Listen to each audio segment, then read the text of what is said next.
three places. 3 nights when the sky seemed to move by different rules. Over Belgium, fighter jets climbed after a target no one could name.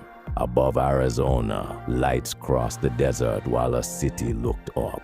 Over the Pacific, Navy aviators watched a white object turn a training mission into a story that reached the Pentagon.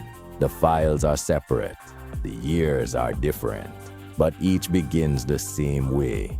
Someone sees the impossible shape of a question, and the night refuses to answer. Belgium, winter, 1989. The reports arrive like sparks. Unusual lights, silent movement, dark triangular forms over roads and fields. Then the sparks become a wave. Police officers call them in. Civilians stop their cars. The same geometry returns. 3 lights around the darkness, larger than it should be. On the night of March 30th, 1990, the mystery reaches Belgium's air defense network. Radar personnel receive reports from the ground. 2 F-16s are ordered into the sky. Inside the cockpits, radar screens glow green. Contacts appear, break, and return. Pilots search the darkness while controllers track below. For more than an hour, the pursuit moves between instruments, radio calls, and lights visible from the ground. No clean interception comes. No object lands. Dawn arrives without a name. Belgium is left with something unusually solid for a mystery. A real military response, recorded radar activity, civilian witnesses, and an identity that remained out of reach. 7 years later, the darkness opens over Arizona. March 13, 1997. Just after sunset, reports begin north of Phoenix. Lights are moving south. Families step into yards. Drivers pull onto the shoulder. Phone lines fill with descriptions of a formation gliding across the state. Some see 5 lights in a V. Others describe a vast shape behind them. Silent, dark, wide enough to erase the stars. The formation passes over towns, highways, and mountains, turning one witness into hundreds, and hundreds into a citywide memory. Hours later, another row of lights burns near Phoenix and slowly disappears behind the ridgeline. Those later lights are tied to military illumination flares.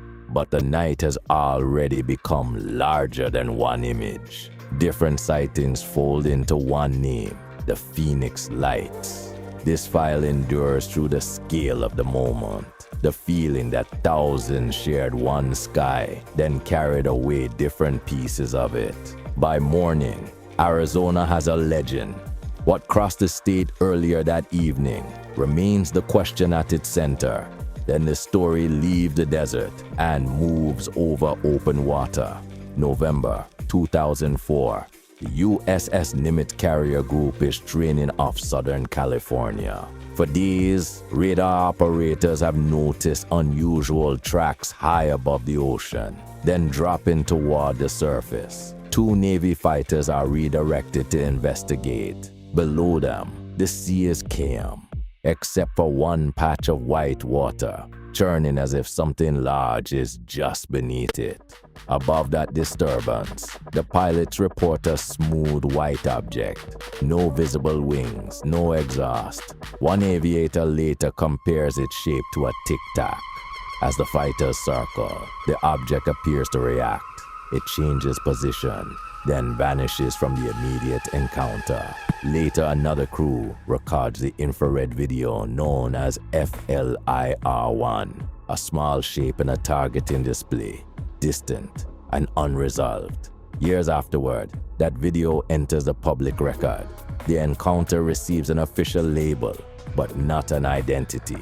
Radar, pilots, infrared imagery. The pieces gather around an empty center, and the name of whatever was there never arrives. Belgium gives us jets climbing toward lights over a sleeping country. Phoenix gives us a formation remembered across an entire state. Nimitz gives us radar tracks aviators, and a white object over the Pacific. 3 skies, 3 eras, 3 files that refuse to close neatly. They may share nothing beyond the people who watch them. Together they trace a mystery from eyewitness reports to radar to infrared video. Each new instrument promises an answer.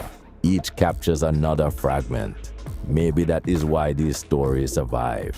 Not because they prove what was in the sky, but because they preserve the instant certainty disappeared. A police officer beneath strange lights. A family watching stars vanish behind a dark formation. A fighter pilot looking down at something with no name. The files remain separate. The question remains shared. When the sky stops behaving like background, who decides what we saw?